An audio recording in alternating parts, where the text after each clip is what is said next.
Meus irmãos e minhas irmãs, vamos agora à nossa palestra quinta do Conhece 2024 com o tema A Lei de Amor, Prelúdio das Alegrias Celestes.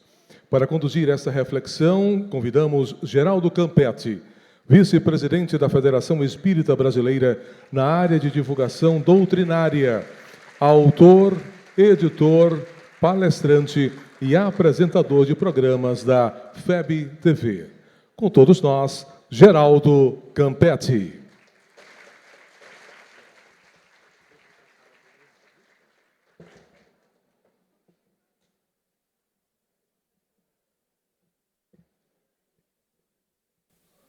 Queridas amigas, queridos amigos, queridas irmãs, queridos irmãos, muito boa noite.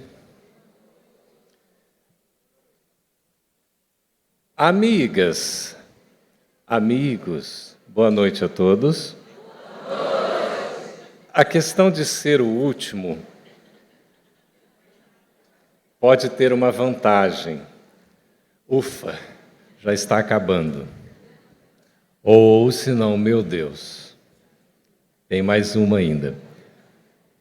Quem me antecedeu aqui foi um rapaz jovem, bonito e competente. Agora vocês vão ter que ouvir um rapaz que não é nem tão jovem, nem tão bonito e nem tão competente. Por favor. Olha, gente, muito obrigado pelo convite, pela oportunidade de estar aqui com vocês, neste ambiente, neste congresso. Que Deus nos abençoe. Parabéns pela presença de todos e que realmente sejam esses momentos desse dia de sábado e desse dia de amanhã, do domingo, muito felizes. A gente vai trazer uma temática que foi escolhida, acho, querido senhor presidente, que foi por uma alma sensível. Acredito que tenha sido talvez uma mulher. Se não foi, foi com uma assessoria muito boa nesse sentido, porque o tema sobre a lei de amor, prelúdios, olha, das alegrias dos céus. Vocês fazem ideia de onde está este tema? Quem fizer ideia, por favor, permaneça como está. Está aqui no Evangelho segundo o Espiritismo. Surpresa! No Evangelho segundo o Espiritismo, que é uma obra de Allan Kardec, que integra o Pentateuco kardeciano, são 5 livros, não é isso? Começa com o Livro dos Espíritos, e do Livro dos Espíritos, das suas 4 partes, teve a origem cada um destes outros livros que formam, então, o Pentateuco. Desde a segunda parte com o Livro dos Médiuns, a terceira parte com o Evangelho segundo o Espiritismo, a quarta parte com o céu e o inferno e a primeira com a Gênese. Confere? Todos nós sabemos disso, né? Nessa magistral compilação, organização, nesse trabalho lindo que Allan Kardec fez como materializador da doutrina espírita entre nós, a doutrina que vem dos Espíritos. E esta obra comemora quantos 160 anos mesmo? A primeira edição é de 1800 e... Ô, louco! Como é que é? 1857 é o Livro dos Espíritos. 1861, o Livro dos Médiuns. 1864, o Evangelho. 65, o Céu e o Inferno. E 68, a Gênese. Alguma dúvida? Todo mundo entendeu até aí? Olha que maravilha! Esta obra teve a primeira edição em 64, a segunda edição em 65, mudou só o título, que começou com o título Imitação do Evangelho segundo o Espiritismo. Só que é tão interessante que esse não seria o título. O título seria alguma coisa assim voltada para as vozes dos céus. Foi inclusive anunciado numa edição de O Livro dos Médiuns, assim na chamada quarta capa, quando se fazia uma espécie de catálogo daqueles livros que seriam os lançamentos. Então se falava de uma obra que iria desenvolver um aspecto moral e traria as vozes dos céus, os imortais trazendo para nós essa revelação dos aspectos morais do Evangelho de Jesus. Só que quando vem a Lume, a primeira edição, surge como imitação do Evangelho segundo o Espiritismo. A segunda edição, que é de 1865, no ano seguinte, mudou apenas o título. Passa a ser, então, o Evangelho segundo o Espiritismo. E a terceira edição, que é a de 64, a definitiva, foi totalmente reestruturada pelo próprio codificador. Ele modificou, ampliou, resumiu, estudou, reorganizou e trouxe para a clareza a obra como nós temos hoje. Aliás, como Allan Kardec fez com todas as demais, sem exceção. O Livro dos Espíritos, a edição definitiva não é a primeira, é a segunda. E a mudança foi tanta que de 501 perguntas passou a 1019 na segunda edição, mais que o dobro do conteúdo. Olha que interessante. O Livro dos Médiuns, que é de 1861, do primeiro semestre, no segundo semestre de 1861 tem a segunda edição, que é definitiva. O Evangelho é a terceira. O Céu e o Inferno a quarta e a Gênese a quinta. Sem confusão, sem dúvida.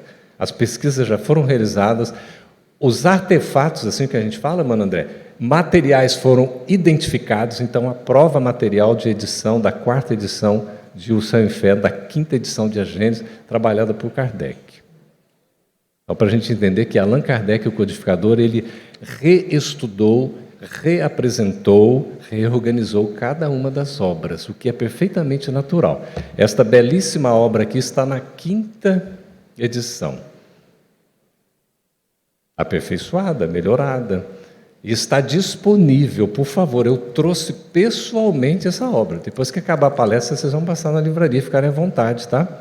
Bem à vontade para adquirir também essa obra que é um clássico, Espiritismo e Ecologia, tá? Publicado pela FEB Editora do nosso querido André Trigueiro. Então, este tema que encerra a noite de hoje, o dia de hoje, está aqui em O Evangelho segundo o Espiritismo, que é uma obra linda, porque Kardec, na sua genialidade, logo na introdução, vai dizer para nós que os evangelhos se dividem em 5 partes. Vamos ver se a gente se lembra quais são. A primeira parte são os atos comuns da vida do Cristo, confere? A segunda, os milagres. A terceira, as predições. A quarta são aquelas palavras que a igreja tomou para fundamentar os seus dogmas. E a quinta, a parte moral, o ensino moral. Sobre as 4 primeiras, a confusão, a desentendimento, a polêmica, a discussão. Sobre a quinta, não. Por quê? Porque é a linguagem universal do... Eu vou repetir. E vocês falam entoando, por favor. É a linguagem universal do... Com esse amor nós vamos longe, né, gente? Linguagem universal do... Amor. Como é boa a espontaneidade. Então a gente vê a linguagem universal do amor, não há confusão, não há polêmica, não há desentendimento. Toda a mensagem do Cristo é fundamentada no amor. Por isso a revelação que ele nos traz, ele próprio, é a revelação do amor.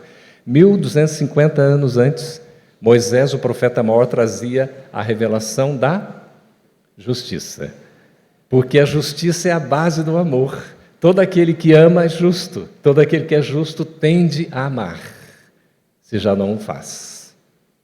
Por isso é importante nós considerarmos o amor como a base de tudo. E o primeiro capítulo dessa obra magistral, depois de um prefácio trazido pelos próprios Espíritos, o Espírito da Verdade, que coordena toda a obra, não é, da codificação espírita, a revelação espírita, nós temos uma introdução belíssima escrita por Allan Kardec e temos os 28 capítulos. O primeiro capítulo é Vim destruir a lei, não é assim? Não o quê?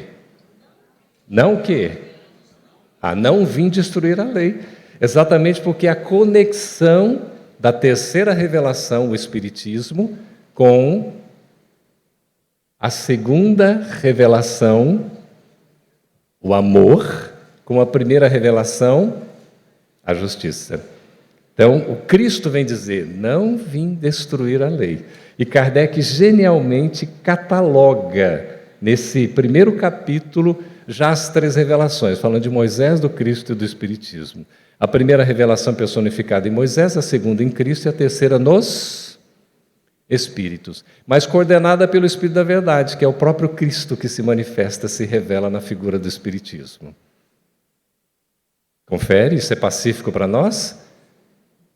Vinde a mim, todos vós que estáis cansados e aflitos, que eu vos aliviarei. Olha a questão do amor, da consolação. Se me amais, guardai os meus mandamentos, e eu vos enviarei outro Consolador, o Espírito da Verdade, para que fique eternamente convosco. E o próprio Cristo cumpre essa promessa, como outro Consolador na figura do Espiritismo, mas Ele mesmo coordenando toda a atividade. Então Ele não veio destruir a lei, Ele veio dar complemento. Assim como o Espiritismo não vem destruir o cristianismo, pelo contrário, vem lhe dar seguimento, continuidade, explicação. O Espiritismo tira o espírito da letra. Tira da palavra que tem a sua simbologia, o seu conceito, o seu significado. E tira também do texto, muitas vezes simbólico, o seu contexto, para a gente poder compreender. E aqui nós temos capítulo de número 11, amar o próximo como a si mesmo. E o item de número 8, que começa a chamar das instruções dos Espíritos.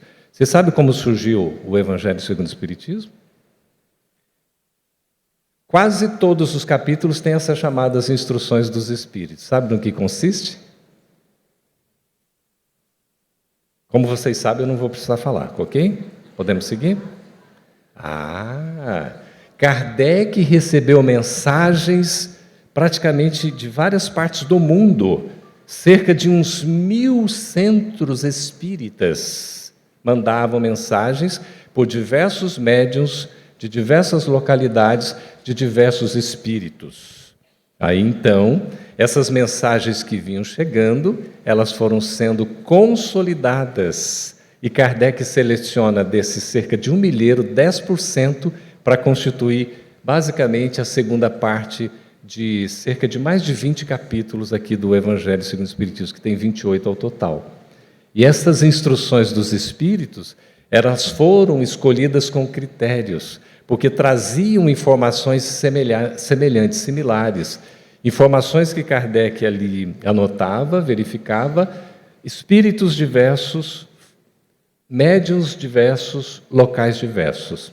Aí ele trabalha a questão da universalidade do ensino dos espíritos, fazendo algo impressionante, porque no que tange aos princípios espiritistas, a universalidade é fundamental.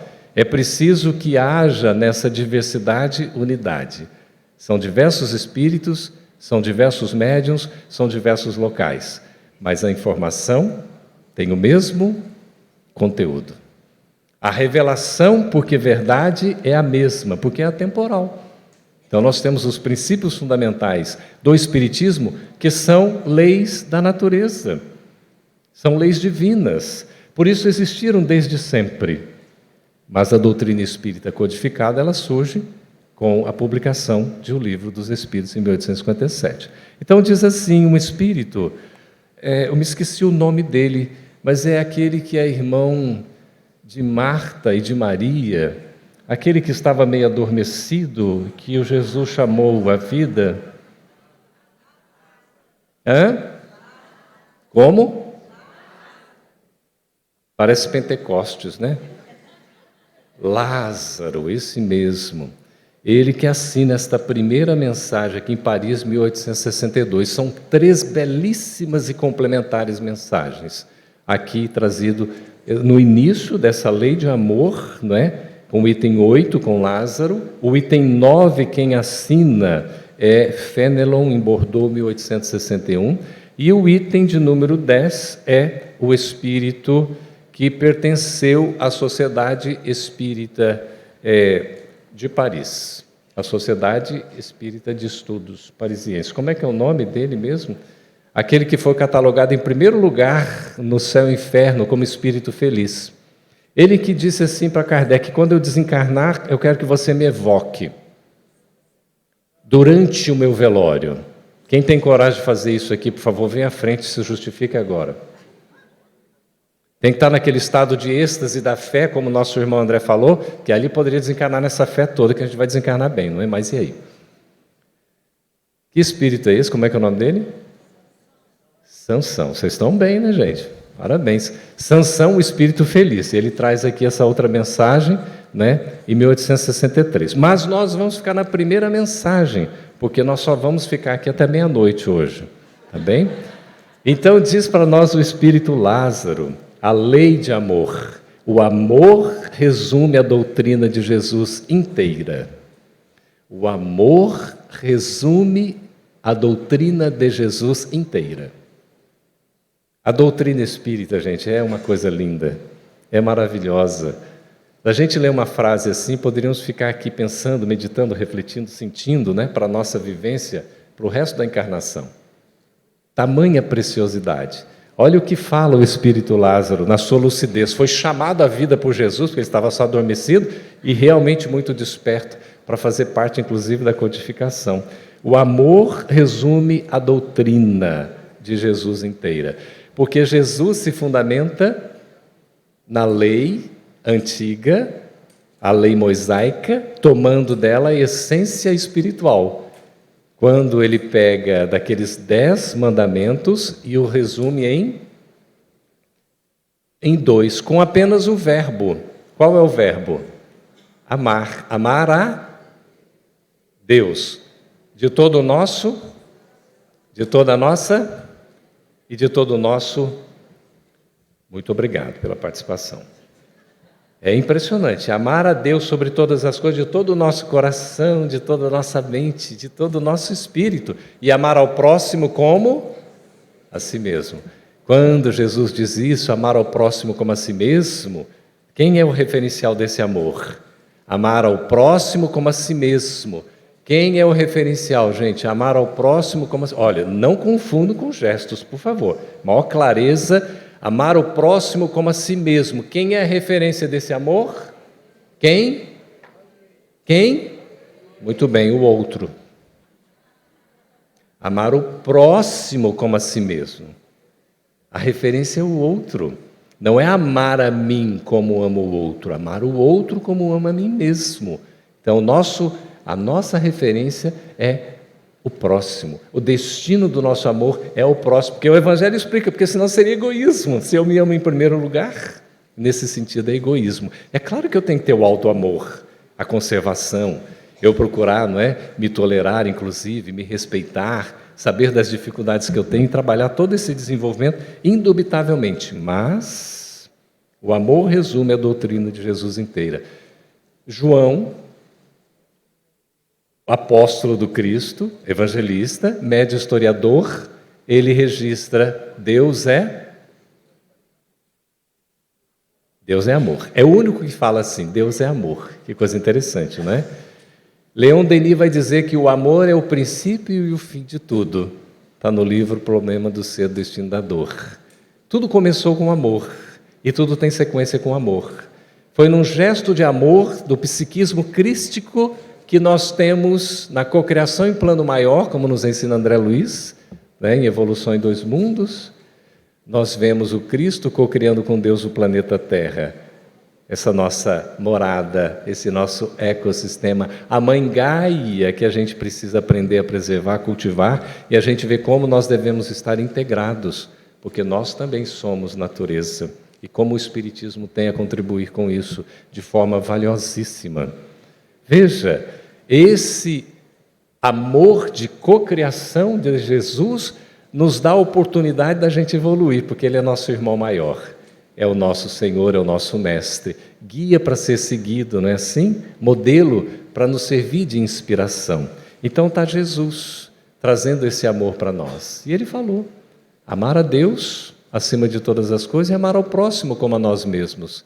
E Jesus não só ensina, antes de ensinar, Ele testemunha. Ele traz o exemplo. As duas principais virtudes do Evangelho são e Jesus, antes de ensinar, Ele as testemunhou. Vamos começar com o nascimento do Cristo. Onde é que foi? Numa manjedoura, entre animais que são nossos irmãos, a quem a gente deve respeitar, né? No meio da natureza ali, não tinha uma hospedaria. Jesus nasceu ali. Ele, como co-criador do planeta Terra há 4 bilhões e 500 milhões de anos, ele onipotente, onipresente, onisciente com relação à Terra, ou seja, tem todo o poder, tem toda a presença e tem toda a sabedoria, ele poderia escolher muito diferentemente, mas ele preferiu exercitar logo de início a principal virtude de todas, aquelas na qual se fundamentam todas as outras. Por isso que ele vai ensinar depois no Sermão do Monte: bem-aventurados os pobres em espírito, porque deles é o reino dos céus. Vale dizer, bem-aventurados os humildes. E ele, antes de ensinar, ele testemunha, ele deu o exemplo. O amor de Jesus na relação com o próximo, sem exclusão, sempre incluindo, assistindo, amparando, compreendendo, dando todo o suporte, enxergando em cada um de nós o que nós temos de melhor. Esse amor vivenciado constantemente antes dele ensinar, ele testemunhou. Porque o Cristo é esse Senhor. Por isso o nosso mestre. Senhor porque tem autoridade moral do testemunho. Mestre porque nos ensina. Guia porque deve ser seguido. E modelo que nos serve de inspiração. Então, visto que é esse o sentimento por excelência, o amor é o sentimento por excelência, e os sentimentos são os instintos elevados à altura do progresso feito. Olha que coisa linda! Em pouquíssimas palavras, Lázaro, aliás, uma mensagem bem curta, vem nos ensinar tantas coisas. Aí ele vai dar uma gradação aqui. No início do progresso, em sua origem, o homem só tem instintos. Aqui também se incluem as mulheres, tá certo? Porque o homem está se falando do ser, né, o ser humano aqui. Então, no início nós só temos instintos. Depois, quando mais avançado e corrompido, aí logo que você fala, não gostei, né? A gente já avança um pouco e já se corrompe. É impressionante. Mas, nessa situação, nós só temos sensações. Então, do instinto, a gente passa para sensações. Por que a gente se corrompe? Porque a gente se desconecta. Quando nós estamos conectados com o sagrado, com o espiritual, alinhados com a vontade de Deus no que a gente pensa, no que a gente fala e no que a gente faz, nós não nos corrompemos. Porque a nossa boca está cheia de luz, o nosso coração também, e todo o nosso espírito. Brilha a luz. Brilha a vossa luz. De maneira espontânea, porque nós estamos integrados, nós fazemos parte. Nós passamos a ser espontaneamente aqueles que levamos a mensagem do Cristo aonde formos e onde estivermos, pela nossa própria vivência.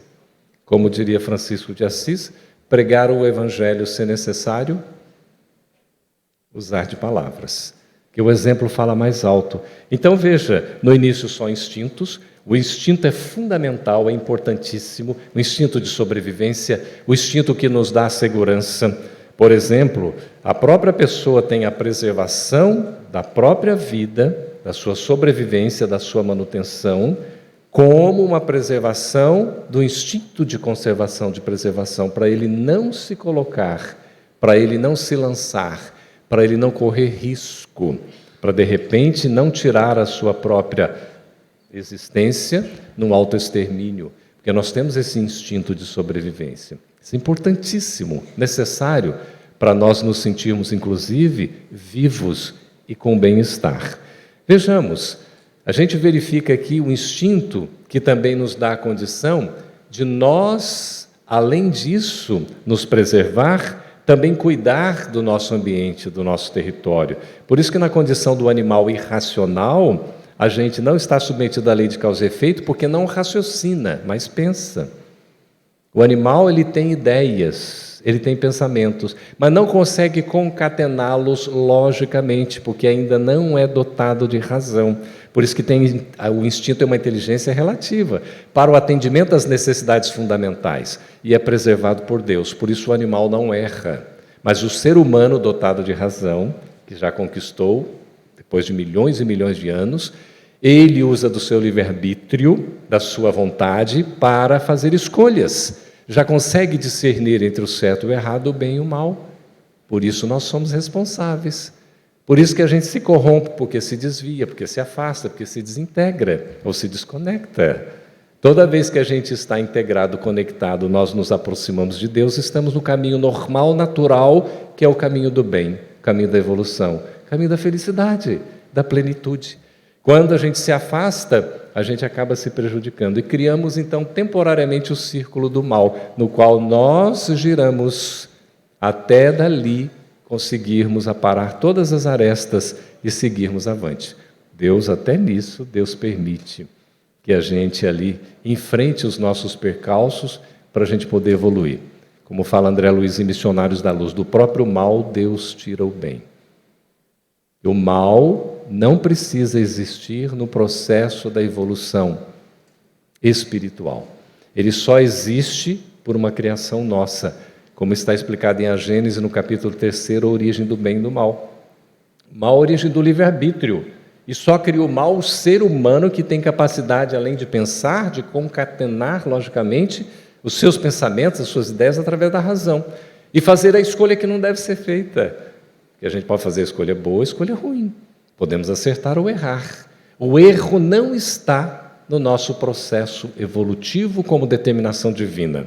Ele está como escolha humana. Ninguém precisa errar para evoluir.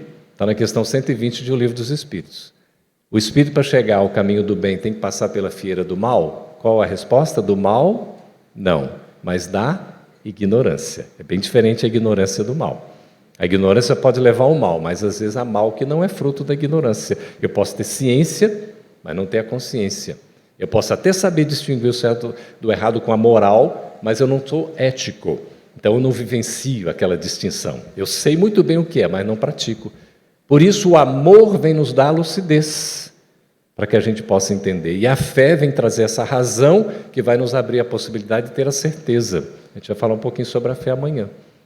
Como é importante a gente ter essa base do amor em tudo que nós formos fazer. Então o instinto é algo importante, mas ele evolui, vai evoluindo, vai chegando às paixões, às sensações, mas depois vem um grau mais elevado que é o sentimento. Quando instruído e depurado, nós temos o sentimento. E a mais bela expressão do sentimento é o amor. E quando a gente ama,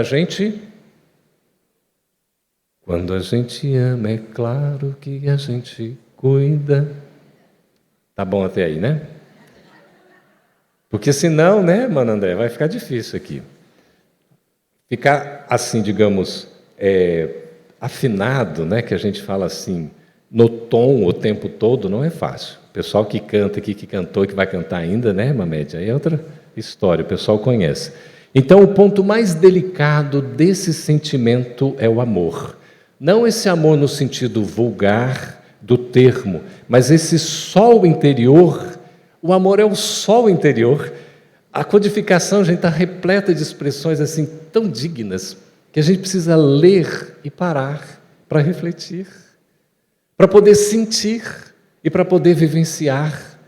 Esse é o objetivo do Espiritismo, resgatar essa essência para a gente conhecer em profundidade, mas não só intelectual, cognitivamente, mas para o sentimento, que o Evangelho é coração, o Evangelho é ação, é transformação. Por isso é a boa nova. A boa nova que inova, que renova, que nos melhora, que nos transforma. A novidade sagrada. Às vezes a gente fica querendo assim, eu quero uma novidade. Olha, tantas novidades boas.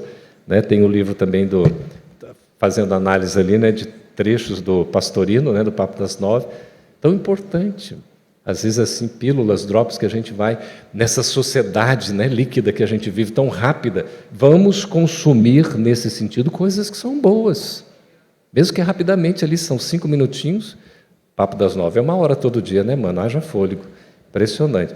E é isso, mas de qualquer maneira, é 1 hora em 24 horas do dia. A gente aproveita o tempo de maneira útil. Veja o amor. Então, é esse amor que é o sol interior, que condensa e reúne em seu ardente foco todas as aspirações e todas as revelações sobre-humanas.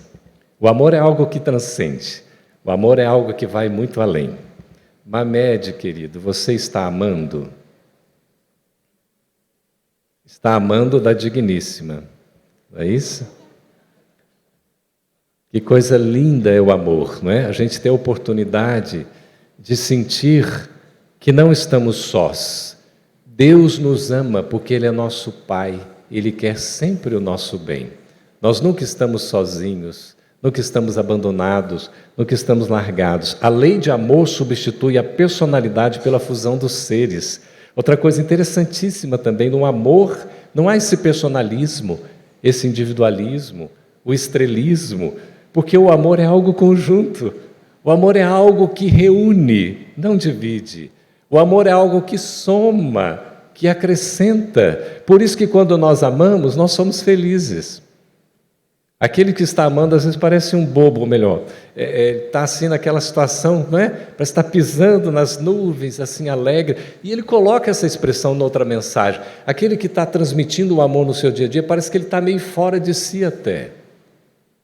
Isso é interessante.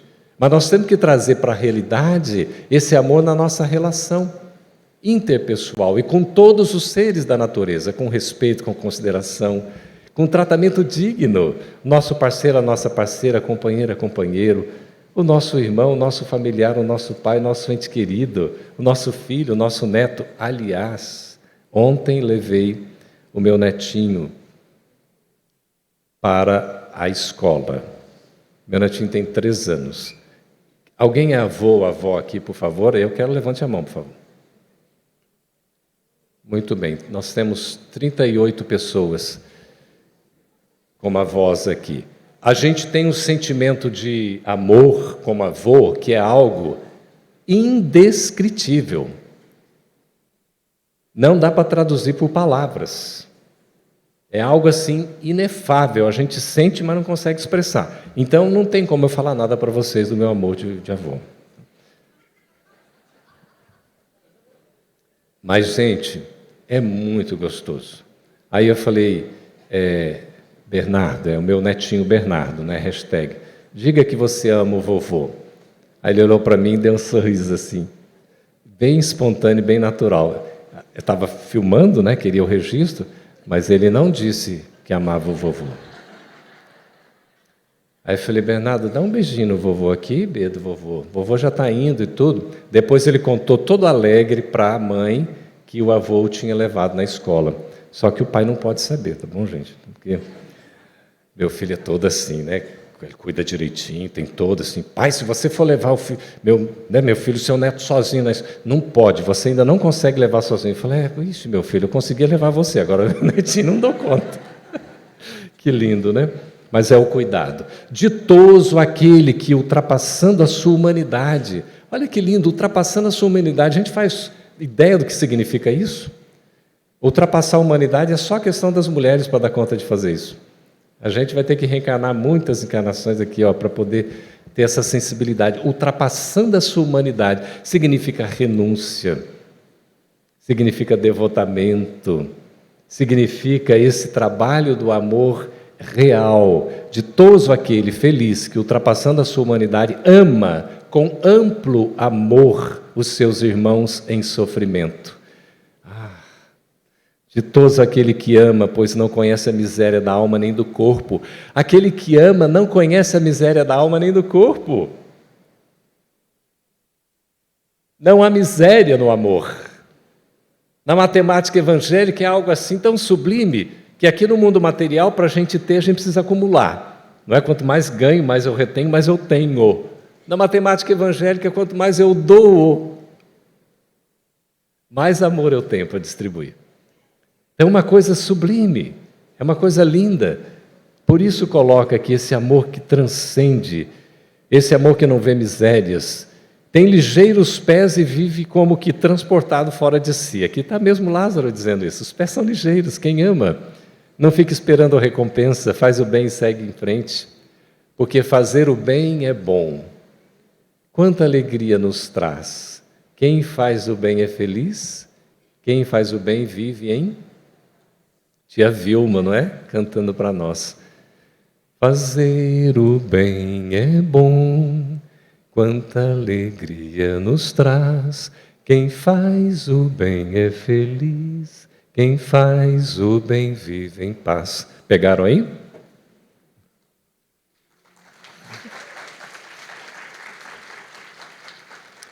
Aplausos para a tia Vilma, que linda, né?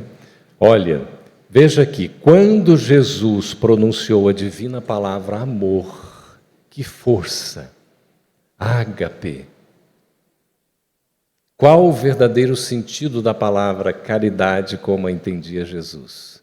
A questão 886 de O Livro dos Espíritos, 886, o BIP famoso para quem é da época, que a maioria aqui não é? Só alguns, não é, Nazareno? O BIP, que a gente usava assim. Você chegou a usar, creio, usou, né? Pouquinho, já pegou no finalzinho. Interessante, né? Dava aquela indicação do momento, do horário, alguma coisa assim, indicando. Hoje a gente tem tudo no celular, né? Resolve tudo aqui. Mas é bondade para com todos. Indulgência para com as imperfeições alheias e o perdão das ofensas. Tudo isso, gente, é amor em ação, que é a caridade. Caridade é o amor em ação, que significa bondade, tolerância e indulgência. Veja lá, e perdão das ofensas. Então, o amor, quando Jesus pronuncia amor, os povos sobressaltaram-se, os mártires ébrios de esperança desceram do circo. Desceram ao circo, ébrios de esperança, repletos ali de esperança. Esperança que nos enche o coração e a alma de vida, porque nós nos sentimos como aqueles fortalecidos no bem que sabemos esperar, mas não de braços cruzados como meros espectadores da realidade, como agentes da mudança. Nós temos o compromisso nesse período da transição de sermos aqueles que promovemos as mudanças, e as mudanças começam dentro de nós mesmos. Então diz assim, o Espírito Lázaro, que o Espiritismo, a seu turno, vem pronunciar uma segunda palavra do alfabeto ligado ao amor. Qual é essa palavra? Vocês não sabem.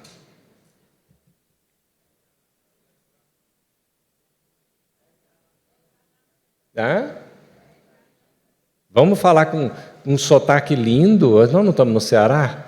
Eu acho lindo esse jeito de falar assim. A reencarnação. Reencarnação é a segunda palavra do alfabeto. Reencarnação tão significativa. Allan Kardec trata da reencarnação, evidentemente, teve até assessor para falar da reencarnação. Interessante. A pluralidade das existências, das vidas, da palingenesia. Tem uma nota aqui no Evangelho, quando trata do assunto especificamente, não é? Como é importante se referir à reencarnação. E ele vai falar para nós, exatamente no Livro dos Espíritos, na questão 132, qual o objetivo da encarnação? Por que nós estamos aqui encarnados? Para evoluir. Como é que a gente evolui? Melhorando. Olha, ótimo, isso em filosofia é tautologia. Você evolui melhorando e você melhora? Ótimo, isso aí. Como é que a gente faz essa tal da melhoria, dessa evolução? Enquanto vocês não falarem a palavra, nós não vamos sair daqui, não é possível.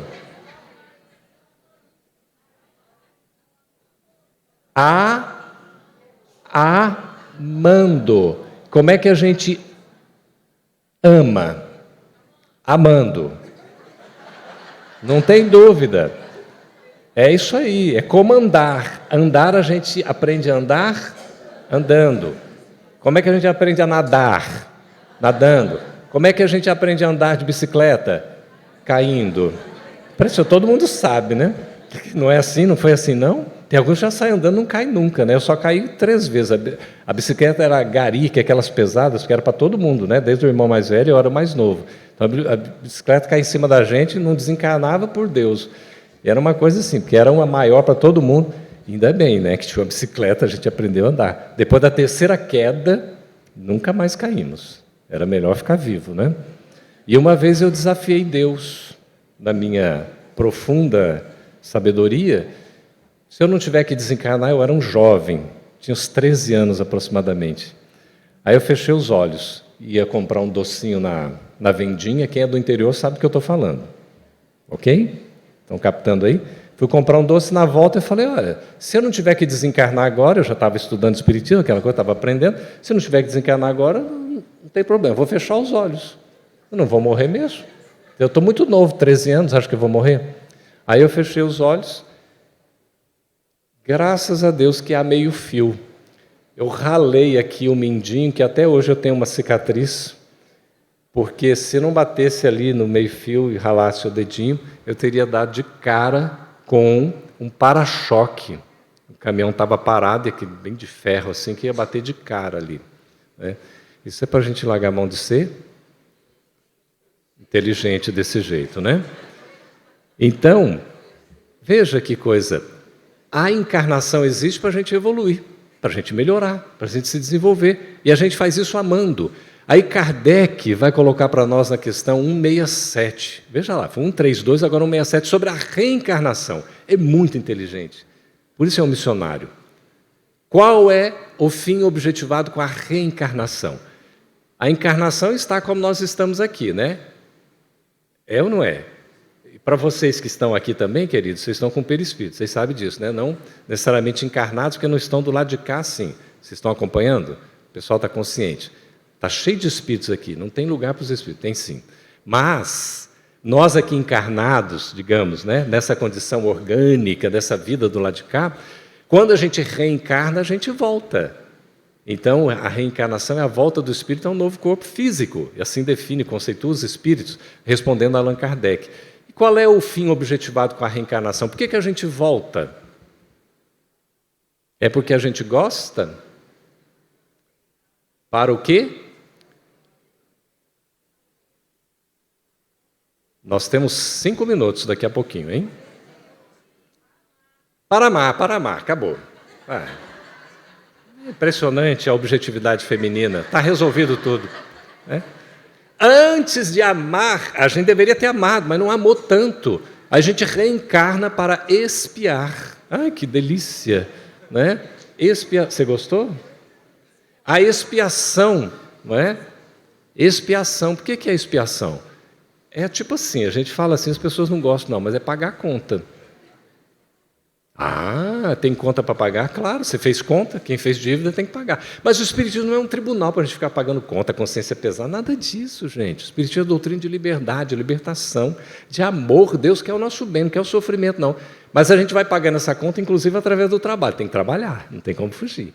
E se a gente amar, melhor ainda, porque vai ficando mais fácil o nosso caminhar. Mas a expiação é uma prova vinculada a um passado de falta. Você tem que acertar, não tem como fugir. Por isso a expiação vem em primeiro lugar. Depois ele coloca uma vírgula e diz assim, melhoramento progressivo da humanidade. Ponto. Você está tomando nota aí, jovem? Você é jornalista? Está anotando tudo, né? Você está comunicando pelo celular exatamente tudo que a gente está falando, né? Aqui é dom da ubiquidade. A gente está aqui e está aqui também. Então veja que coisa boa. A hora que eu vejo que estou aqui para o melhoramento progressivo da humanidade, eu faço parte da humanidade, está ótimo, né? Eu me sinto bem. Aí responde ainda o Espírito da Verdade, se não, onde estaria a justiça? Então, reencarnação é uma questão de justiça, mas a justiça é a base do amor. Então, a reencarnação é uma questão de amor em essência.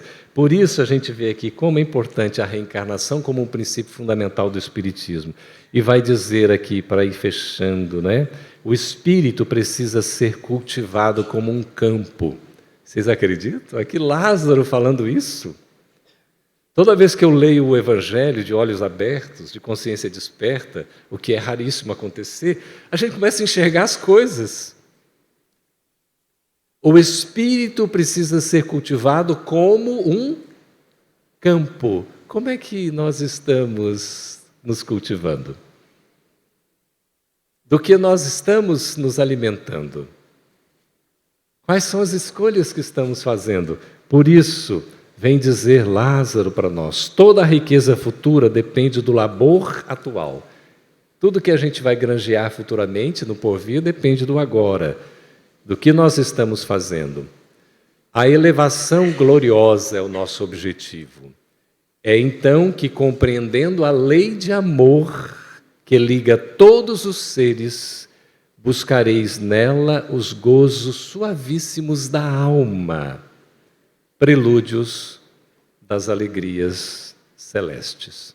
Aqui está o tema do encontro de hoje, desta última abordagem aqui. Prelúdios das alegrias celestes. Isso é o amor. E esse amor, ele precisa ser cultivado. Nós vamos buscar esses gozos, esses prazeres que são elevados na nossa alma, já transcendendo o amor na sua realização mais nobre, que é aquilo que transcende, é aquilo que supera, como nós tivemos e temos diversos e inúmeros exemplos, a começar pelo próprio Cristo. E de todos aqueles que em diversos momentos, nos mais distintos da humanidade, sempre nos trouxe avatares, missionários, guias, aqueles que prenunciaram o amor que nos toca profundamente, o amor que nos desperta a razão, para que a gente possa sentir que mesmo diante das maiores dificuldades, nós nunca estaremos sozinhos, porque a bondade divina, no seu amor expressivo, na sua misericordiosa bondade, nos assiste em todos os momentos, para que a gente não se sinta só, não se sinta deixado à beira, à margem do caminho. E diante da vida que a gente enfrenta, nos cumpre dizer de todo o coração: ó Jesus, quando a vida me anima e sorri, é sempre tão fácil lembrar-me de Ti.